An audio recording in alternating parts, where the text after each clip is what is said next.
Yaşında, beşik yanında, 3-4 yaşında, aptal karşında, 7 yaşında, dostun karşında. Ahu yüzlüğün, navattek sözlüğün, küydürerdir senin şirin sözlüğün. Ahu yüzlüğün, navattek sözlüğün, küydürerdir senin şirin sözlüğün.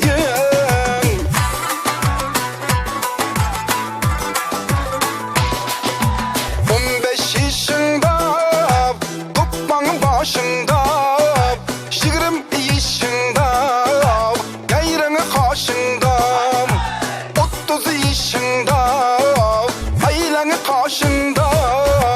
Ahu yüzlüğün, navattek sözlüğün, küydürerdir senin şirin sözlüğün.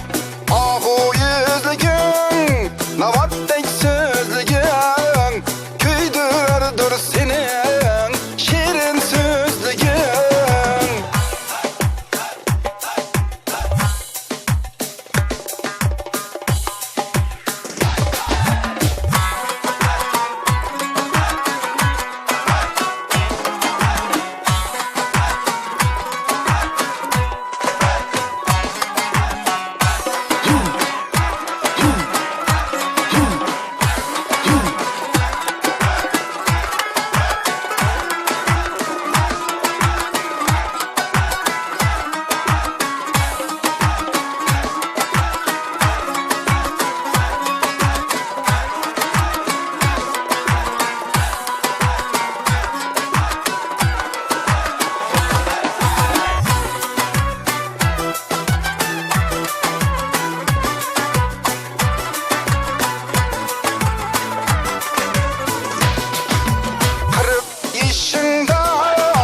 Başında, ahu yüzlüğün, navattek sözlüğün, küydürerdir senin şirin sözlüğün.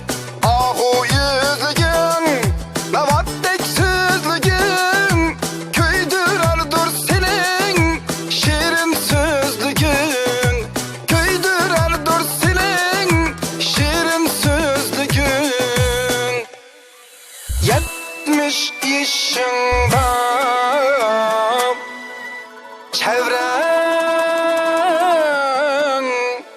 karşında.